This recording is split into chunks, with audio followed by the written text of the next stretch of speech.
1953년에 나온, 벌써 60년, 70년 전에 나온 굉장히 오래된 소설이 있습니다. 디스토피아 소설인데요. 제목이 451 페런하이트라고 하는 제목의 책입니다. 이 책은 미래를 상상해서 앞으로 미래에 책이 없는 시대를 상상해 쓴 소설입니다. 레이 브레이버드라고 하는 아주 유명한 작가가 쓴 소설인데, 여기에는 지금 우리에게는 없는 직업 하나가 나옵니다. 그들의 직업의 이름이 바로 방화관입니다.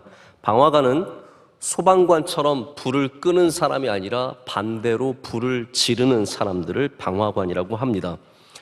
이들이 하는 일은 모든 책들을 말살하기 위해서 책을 찾아내고 책을 가진 사람들을 징벌하고 그리고 모든 책을 불사르는 일을 합니다. 그래서 제목 이 화씨 451도는 섭씨로 바꾸면 233도인데 이것이 무엇을 의미하냐면 책이 불타는 바로 그 지점을 말합니다. 저는 몰랐는데 책이 233도에 종이가 불타기 시작한다고 합니다. 여기에 몬테그라고 하는 주인공이 나옵니다. 이 몬테그는 방화관입니다. 책을 가진 사람들을 색출해내고 그들의 집에 들어가서 책을 발견하면 책을 바로 그 자리에서 불지릅니다. 때로는 가지고 나와서 소각하기도 합니다.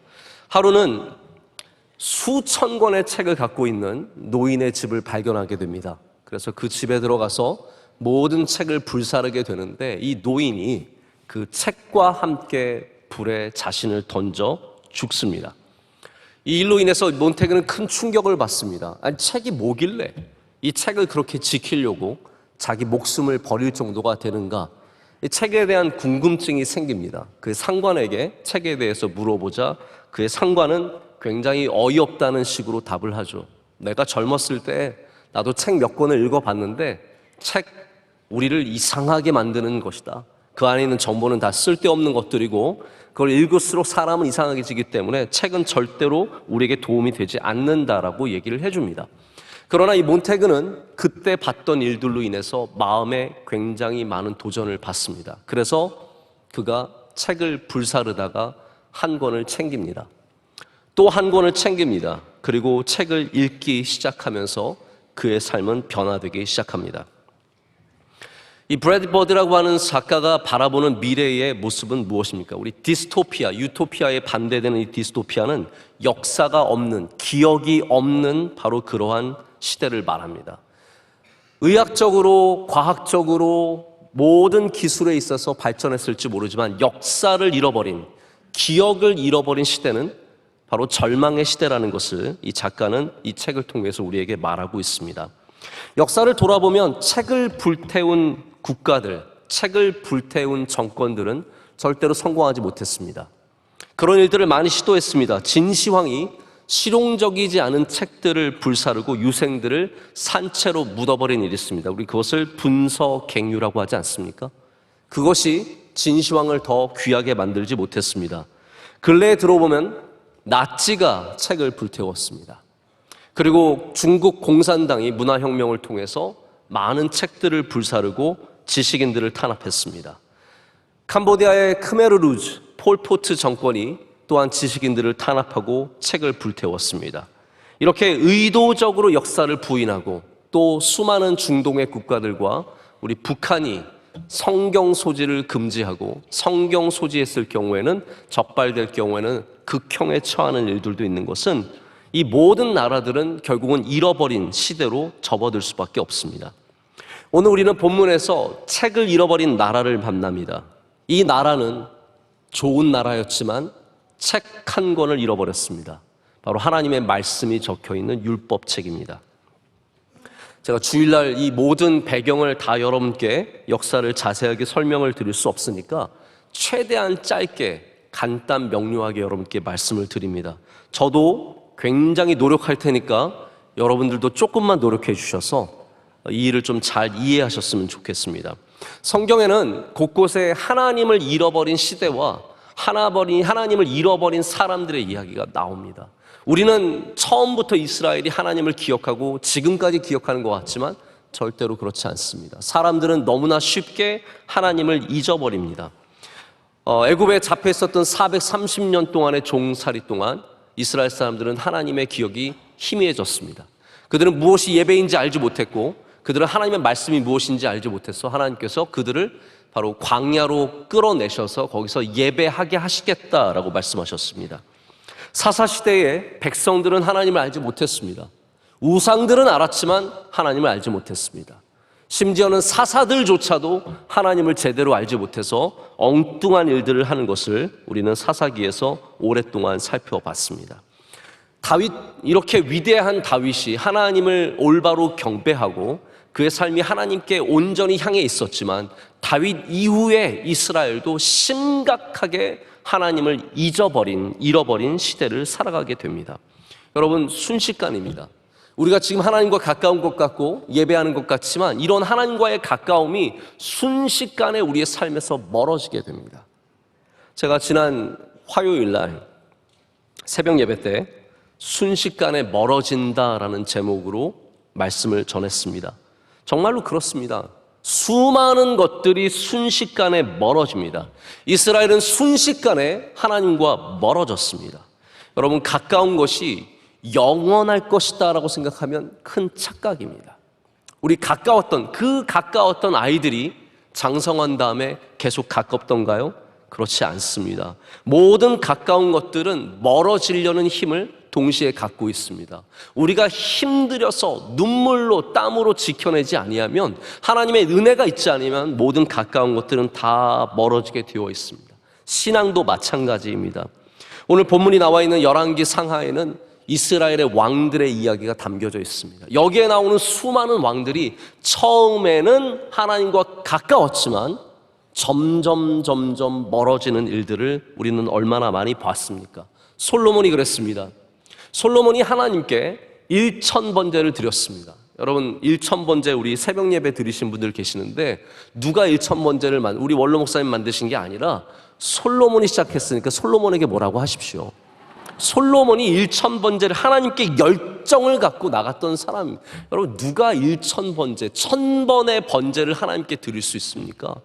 한 1000번의 번제를 드렸다는 것은 이 소가 1000마리 들어갔다는 정말 어마어마한 스케일의 이야기입니다. 그 정도로 하나님께 열정적이었던 솔로몬이 그의 삶에 많은 것들이 생겨나자 하나님과 멀어집니다.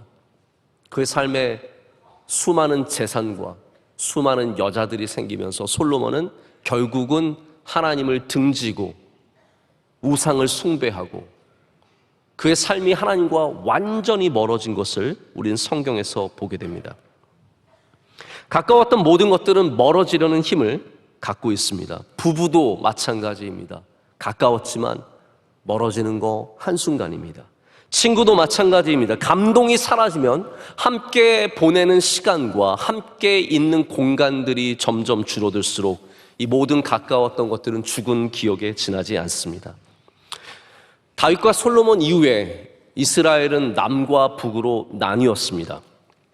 북이스라엘은 오늘 말씀에 나오는 요시야라고 하는 이 왕 때 이미 망해 있었습니다. 여러분 아시다시피 아시리아라고 하는 국가에 의해서 북이스라엘은 망했습니다. 심지어는 요시야가 있는 이때는 이 북이스라엘을 망하게 했던 아시리아도 멸망의 길을 걷고 있었습니다. 한참 지난 겁니다. 그나마 유다는 히스기야라는 왕을 통해서 하나님을 향한 경외함, 하나님의 말씀을 지키고 그리고 안식일과 절기들을 회복하는 일들을 했습니다. 히스기야가 굉장히 중요한 왕이죠. 그런데 히스기야의 아들이 므낫세라고 하는 왕인데 이 왕이 55년 동안 통치하면서 완전히 우상 숭배로 전환해버렸습니다. 그래서 므낫세는 모든 하나님 경외하는 것들을 멈추고 그의 명령에 의해서 국가 전체가 아주 심각할 정도로 우상을 숭배하는 이상한 나라로 바뀌었습니다. 여러분 성경이 읽어보신 분들은 아시겠지만 왕들을 선하다, 악하다 이렇게 표현을 많이 합니다. 열왕기 상하를 읽어보면 누구는 선하고 누구는 악하고 이렇게 표현하는데요. 므낫세는 악한 게 아니라 뭐라고 표현하냐면 극악하다고 표현합니다. 극악이에요, 극악. 므낫세는 그 정도로 심각하게 하나님을 떠난 사람이었습니다. 므낫세의 아들이 아몬인데 아몬은 왕이 된 지 2년 만에 암살을 당합니다. 그래서 요시야가 8살 때 왕이 됩니다. 8살 때 왕이 된 요시야가 뭘 할 수 있었겠습니까? 별로 할 수 있는 게 없습니다. 자, 지금 오늘 말씀은 18째 되던 해, 요시야가 왕이 된 지 18째 된 해이기 때문에 26살이 된 해에 일어나는 일을 적고 있습니다. 여러분, 26살이 된 왕은 무엇을 해야 할까요? 육신의 정점, 남자 20대 중반에 육체의 정점에 있는 이 남자가 해야 할 것이 무엇입니까? 아마 여러분 20살 중반, 20대 초반, 중반 생각하시면 그때 했던 것들이 기억이 나실 겁니다. 우리 대부분 젊은 남자들은 바로 몸이 힘이 남아 돌아서 그런 일들을 하게 되어 있습니다. 게다가 왕입니다. 모든 걸 할 수 있고 모든 걸 가지고 있는 사람입니다. 그런데 우리의 요시야는 이 26살의 젊은 남자가 다른 것을 다 내려놓고 성전을 수리하기로 결심합니다. 하나님의 성전을 고쳐서 올바로 하나님께 예배드리기를 원하는 마음을 가졌습니다. 그래서 여기 서기관 사반을 성전에 보내서 그곳에 모여있는 은을 가져오게 합니다. 성전의 사람들이 예물을 계속 은으로 드리면 그것을 모았다가 이렇게 성전을 수리한 일에 썼습니다.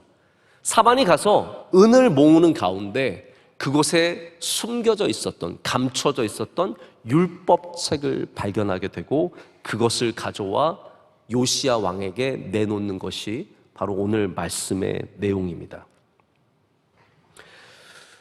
하나님께서 많은 사람들이 있었지만 요시야에게 하나님의 말씀을 발견하게 하셨습니다. 이것도 굉장히 중요한 의미를 갖고 있는 것 같습니다. 만약에 므낫세가 극악했던 므낫세가 율법책을 발견했다면 어떻게 했겠습니까? 대제사장 hil기야가 율법책을 발견하고 사반에게 주어서 므낫세에게 보냈다면 아마 므낫세는 한마디에 그거 불태워 그랬을 것입니다.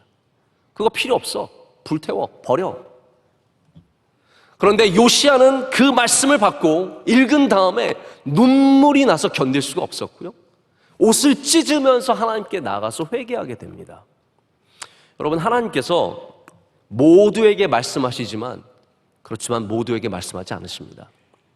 므낫세와 같은 사람들은 하나님의 말씀을 들어도 아주 천한 것으로 여기고 쓸데없는 것으로 여기고 버리는 사람들이기 때문에 하나님은 그들에게 율법책을 발견하게 하지 않으십니다.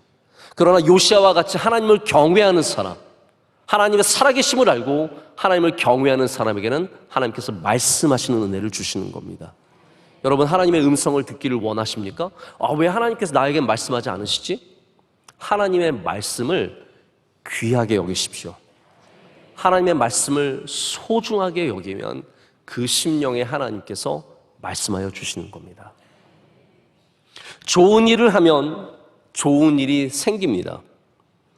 지금 요시야가 이 젊은 사람이 성전을 수리하기로 작정하고 그리고 그것을 맡겼을 때 하나님께서는 그 좋은 일 가운데 더 좋은 일을 일어나게 하십니다. 자, 우리가 원하는 것을 이루는 방법이 무엇이 있을까요? 가서 우리가 그것을 따내는 것도 있지만 우리가 하나님이 기뻐하시는 좋은 일을 하다 보면 하나님께서 여러분의 삶에 좋은 일이 일어나게 하시는 겁니다.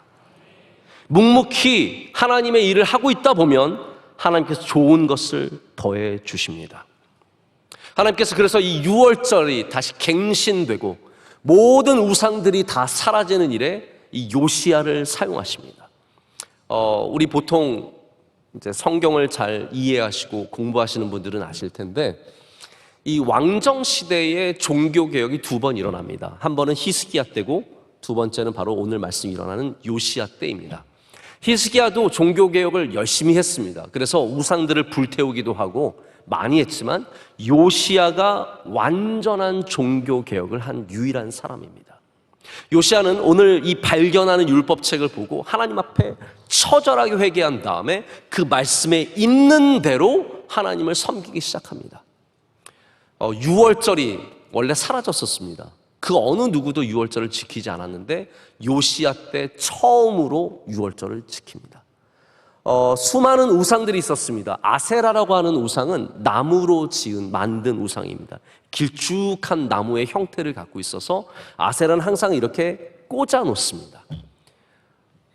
요시아가 모든 아세라를 다 불태웁니다. 나무는 불태우는 거예요. 바알은 전부 다 부숩니다. 그리고 가나안에 오래전부터 있었던 이 산당, 바마라고 하는 이 산당을 전부 다 부십니다.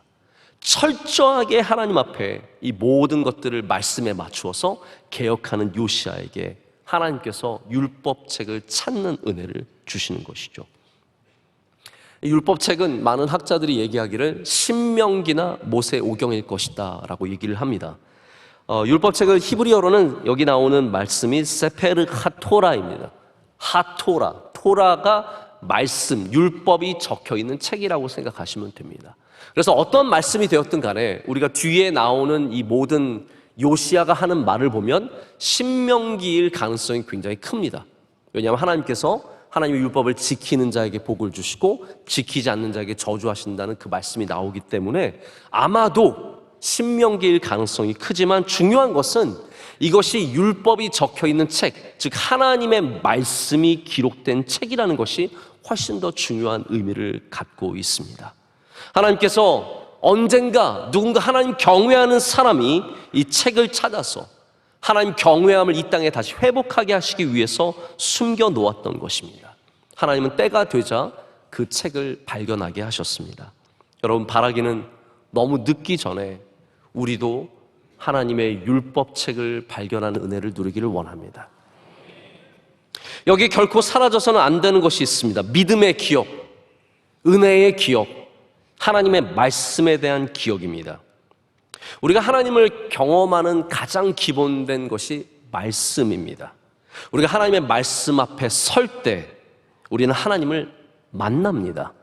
오늘도 이 시간 여러분의 영혼을 하나님의 말씀 앞에 서게 하시면 하나님을 만나는 은혜가 있습니다. 여러분이 하나님의 말씀을 사모하고 읽으면 하나님을 만나는 은혜를 누립니다. 여러분, 건물은 우리를 온전하게 하지 못합니다. 여기 위대한 건물, 수많은 성전들, 이 세상에 수많은 건축물들이 있지만 그것이 우리를 온전하게 하는 것이 아니라 하나님의 말씀이 우리를 온전하게 합니다. 그래서 우리의 삶에서도 하나님의 말씀이 반드시 재발견되어야 합니다. 우리의 열심만이 아니라는 거죠. 열심히 하는 분들 좋습니다. 그런데 그 열심이 우리를 구원하게 하는 것이 아니라 하나님의 말씀이 우리를 구원하게 하는 것입니다.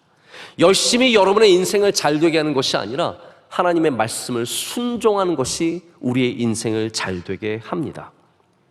여러분, 여기 책 한 권 사라진 게 뭐 대수입니까? 율법책 사라졌다고 뭐 인생이 망가지나요? 네.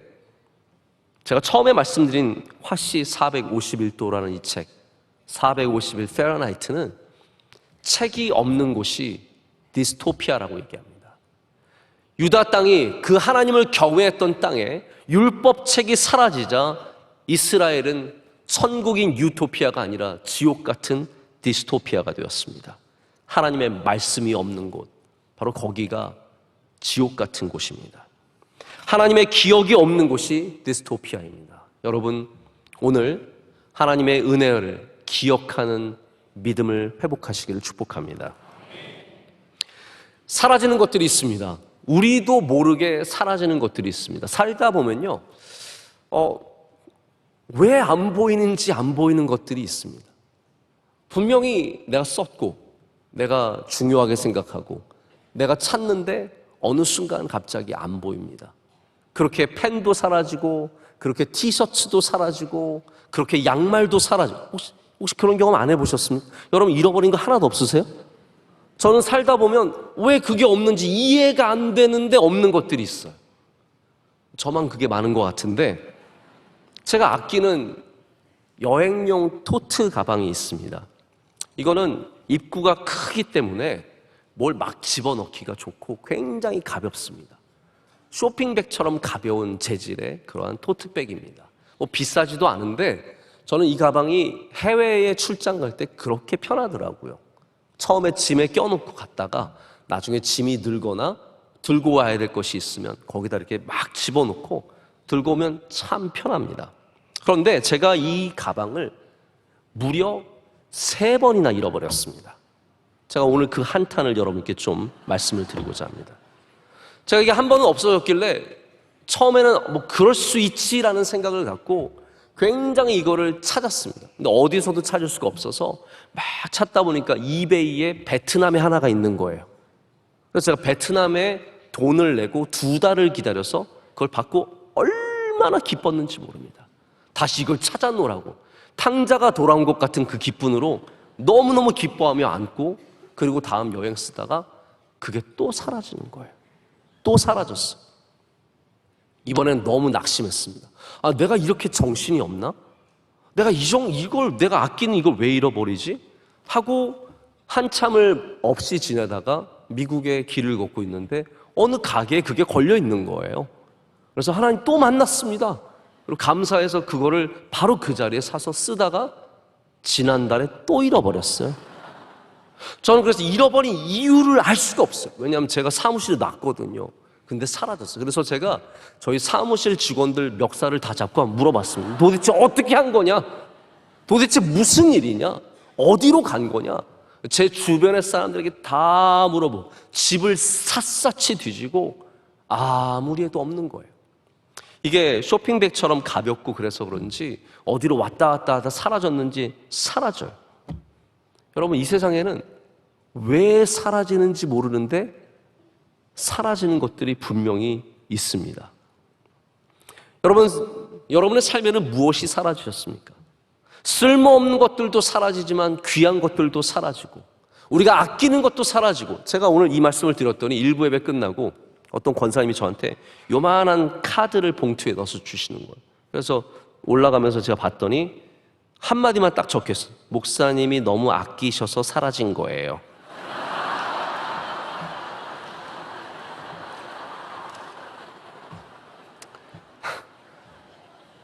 제가 아끼는 게 얼마나 많은데요.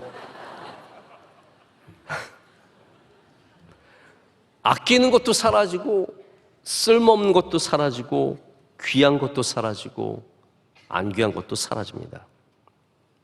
모든 버려지는 것들이 사라집니다. 말씀을 거추장스럽게 여기고 예배를 귀찮게 여기면 사라집니다.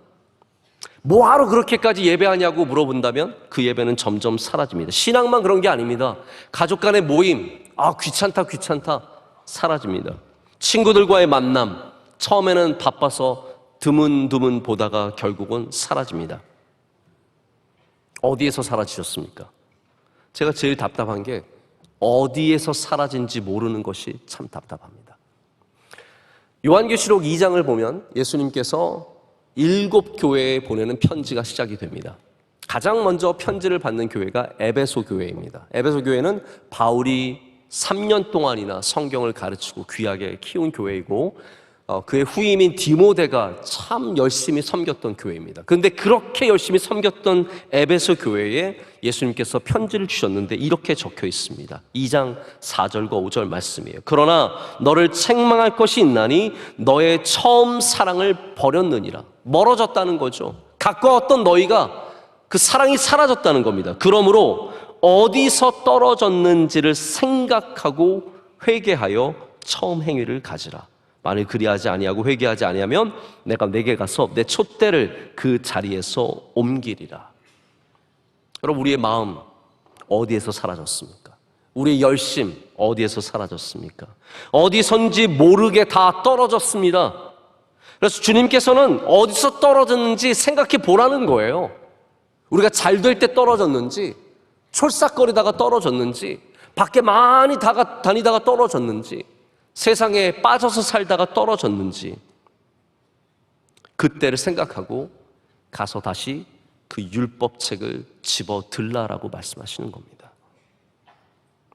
여러분, 어디서 떨어지셨습니까? 그 율법책을 반드시 다시 집어드는 여러분 되시길 축복합니다. 제가 작년 여름에 혼자서 수양관을 간 적이 있습니다. 우리 아시는 분들은 아시겠지만 우리 수양관 뒷산이 참 아름답습니다. 수양관에 가면 가끔씩 혼자서 뒷산에 올라갑니다. 그날도 코로나 때문에 그 어느도 누구 오지 않는, 정말 사람들이 드문드문 오는 수양관에 가서 저 혼자 뒷산을 올라가기 시작했습니다. 팔복, 여러분 혹시 아십니까? 팔복의 집? 그 사이 길로 올라가면 산의 정상에 올라갈 수 있습니다. 처음에는 좀 평평하지만 올라갈수록 가파라집니다.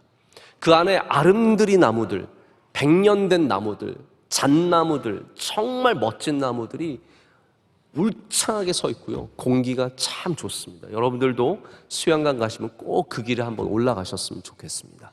근데 한참 가다 보면 가파른 길이 시작이 되는데, 제가 오랜만에 갔더니 길을 올라가다 보니까 길이 없어요.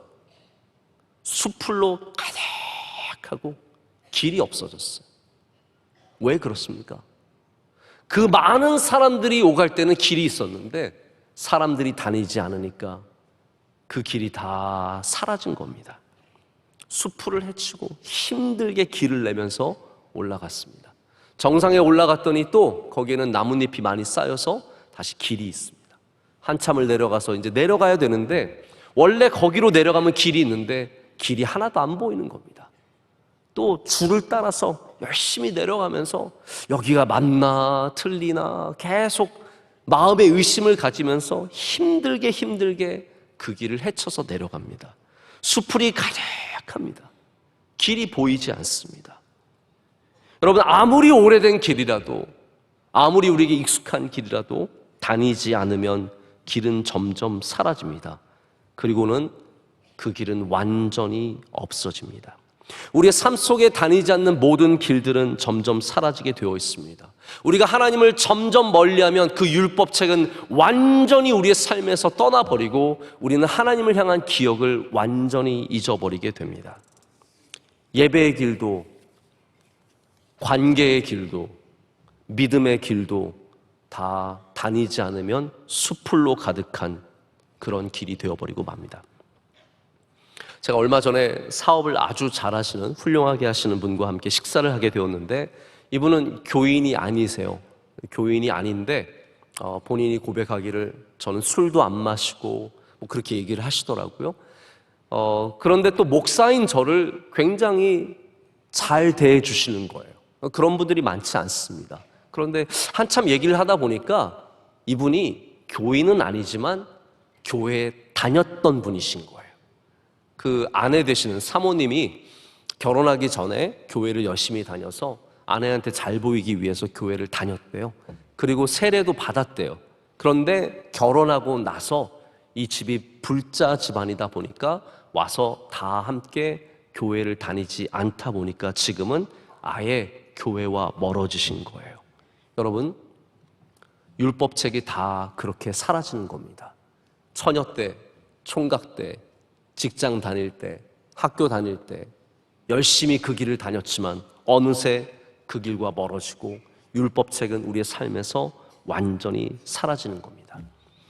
여러분, 지금 우리 3부 예배에 비교적 많이 앉으셨지만 우리 코로나 전을 생각하면 지금도 여전히 예배는 온전히 회복되지 않았습니다. 우리 예배당은 우리의 의지가 아니라 타의에 의해서 닫혀 있었습니다. 지하철에, 버스에도 30명 앉는데 우리 이 큰 예배당에 20명 앉으라고 명령이 왔습니다. 20명 앉아서 예배를 한참을 드렸습니다. 모든 길들을 다 막아놨습니다. 백화점에, 식당에 사람들이 넘쳐나는데 교회는 안 된다고 해서 우리는 끝까지 문을 열 수 없었습니다. 그 사이에 이 길에 수풀이 많이 덮였습니다. 어떤 분들은 다시 그 수풀길을 내서 다시 우리의 길을 찾고 율법책을 집어들었지만 어떤 분들은 여전히 멀리 계십니다. 길을 완전히 잃어버리고 지금은 닫아버리고 없어진 길처럼 살아가는 분들, 율법책을 완전히 잃어버린 분들도 있습니다. 여러분, 우리 다시 이 길을 회복해야 합니다. 율법책을 발견해야 합니다. 그 책을 펼치고 여호와 하나님의 은혜와 하나님의 긍휼을 다시 한번 우리는 읽어야 합니다. 기억하지 않으면 멀어집니다. 유럽의 교회들이 지금 많이 문을 닫고 어떤 교회는 레스토랑으로, 어떤 교회는 소방서로, 정말 별의별 나이트 클럽으로 바뀐 교회도 있다고 합니다. 이렇게 바뀌어가고 있습니다. 많은 사람들이 문화의 문제다, 세속적인 문화가 너무 유럽을 지배하고 있다라고 얘기를 하고, 정치의 문제다, 뭐 여러 가지 얘기를 합니다. 100년 전의 네덜란드를 생각하면 정말 지금의 네덜란드는 있을 수 없는 모습입니다. 50년 전의 영국 교회들을 생각하면 지금의 모습은 상상도 못하는 모습입니다. 그런데 유럽에 있는 아주 저명한 여성 사회학자가 지적하기를 이건 문화의 문제가 아니라는 거죠. 세속 문화가 우리를 지배하기 때문이 아니라 진짜 문제는 뭐냐면 모든 믿음의 기억들이 단절되었기 때문이라고 얘기합니다. 기억이 단절되면 길들이 다 없어지고 그 길들이 없어진 곳에 교회는 문을 닫을 수밖에 없습니다. 여러분, 문화세 때 수많은 길들이 막혔지만 어떤 누군가는 그 율법책을 지키기 위해서 그 율법책을 꼭 붙잡고 성전으로 들어가서 아무도 보지 않는 곳에서 목숨을 걸고 그 율법책을 어딘가에 숨겼을 것입니다. 여러분, 이 시대에 많은 것들 다치는, 많은 것들을 망각하는 이 시대에 우리는 율법책을 놓쳐서는 안 됩니다. 우리가 이것을 지켜내야 하고 문하세의 시대처럼 이 말씀을 붙잡고 견뎌내야 합니다. 그럼 우리는 기억을 남겨주는 사람들이 되어야 합니다. 여러분의 자녀들에게 무엇을 남겨주시겠습니까? 우리 다음 세대에 무엇을 남겨주시겠습니까? 기억을 남겨줘야 합니다. 은혜의 기억, 믿음의 기억. 유대인들은 샤밧, 안식일에 2개의 초를 켜면서 시작한다고 합니다. 보통 여주인이 그 불을 켭니다. 하나는 어떤 의미를 갖고 있냐면 기억하는 의미를 갖고 있고요. 또 하나는 지키는 의미를 갖고 있습니다. 왜 유대인들이 아직까지 안식일을 지킬까요? 그들이 기억하고 지키는 이 두 불을 함께 켜고 있기 때문입니다. 하나님께서 신명기에, 레위기에 안식일을 기억하고 지키라고 명령하셨습니다. To remember, to keep, 이 두 가지가 있기 때문에 지켜지는 것이죠. 건물은 여전히 남겨져 있겠지만 기억이 없어질 때 그 건물은, 그 사람들은 방자해집니다. 여러분, 이 큰 건물 남겨주면 다음 세대들이 감사하고 좋아하겠습니까? 이 건물 어떻게 감당하라고요? 저도 감당이 안 되는데 다음 세대는 어떻게 이 건물을 감당할 수 있겠습니까? 여러분, 건물이 아니라 하나님의 말씀을 물려줘야 합니다. 하나님의 말씀이 다음 세대로 갈 때 이 건물이 이전의 영광보다 더 후의 영광이 클 줄로 믿습니다. 우리가 건물로 살아가는 게 아니에요. 이 안에 있는 하나님의 말씀, 율법책이 살아있어야 그것을 발견해야 다음에 소망이 있는 겁니다. 유다는 더 이상 하나님 경외하는 나라가 아니었습니다. 유다는 다 잃어버렸습니다. 자신들의 마음대로 살아가는 어두운 나라, 디스토피아가 되었습니다. 그러나 다시 이 복음을, 하나님의 말씀을 되찾음으로 인해서 유다는 하나님 앞에 돌아오게 됩니다. 말씀을 제가 정리하고 맺고자 합니다. 복음의 능력으로 하는 양육이라는 제목의 책이 있습니다. Gospel Centered Parenting입니다. 어떻게 우리가 복음으로 자녀들을 키울 수 있을까에 대한 고민을 담고 있습니다. 이 책의 저자인 윌리엄 팔러라고 하는 목사님이 이런 얘기를 합니다. 자기의 막내딸과 함께 교회에서 열리는 파티에 참석을 했대요. 이렇게 둥그런 원탁에 사람들이 앉아서 얘기를 나누는데 어떤 분이 자기 딸 안젤라에게 이런 질문을 했다고 합니다. 안젤라, 너는 아빠 가장 인상적으로 기억에 남는 게 뭐니? 라고 물었습니다. 여러분, 제발 남의 아이들에게 이런 거 묻지 좀 마십시오. 저는 저희 아이들에게 이런 거 물으시면 굉장히 긴장할 것 같습니다. 근데 이 아이가 이렇게 대답을 했습니다. 한 번은 아빠가 저에게 정말 화를 크게 냈어요. 그런데 얼마 지나서 아빠가 내 방에 들어오시더니 울면서 저에게 용서를 빌었어요. 저는 그게 가장 기억에 남아요. 라고 대답을 했다고 합니다. 아마 이 아이는 커서 나중에도 그 기억을 붙잡고 아버지를 만나게 될 것입니다. 여러분, 우리 아이들이 붙잡을 기억이 무엇입니까? 장난감 사주고 좋은 리조트에 가서 멋진 데서 자고 맛있는 거 먹으면 그것을 기억하며 여러분을 만날까요? 여러분, 우리는 자녀들에게 은혜의 기억, 믿음의 기억, 하나님 경외하는 기억들을 남겨줘야 합니다. 어려울 때 장난감 많이 있었던 기억이 아이들을 살려주지 않습니다. 고난을 당할 때 리조트 가서 잘 먹었던 기억이 아이들을 살려주지 않습니다. 우리 자녀들을 살려줄 것은 하나님의 말씀, 바로 은혜의 기억, 믿음의 기억입니다. 우리는 그런 기억을 주는 부모들이 되어야 하고 그런 세대들이 되어야 합니다. 우리에게 책임이 있습니다. 다음 세대의 모든 것들은 우리에게 책임이 있습니다. 이 시대의 문화를 탓할 것이 아니라 우리가 기억을 전해주는 율법책을 발견하는 사람들이 될 때, 누군가 한 명에게 들려진 율법책이 아니라 우리 모두의 손에 올려진 율법책이 될 때, 우리 대한민국에, 여러분의 가정에, 우리 명성교회에 반드시 소망이 있을 줄로 믿습니다.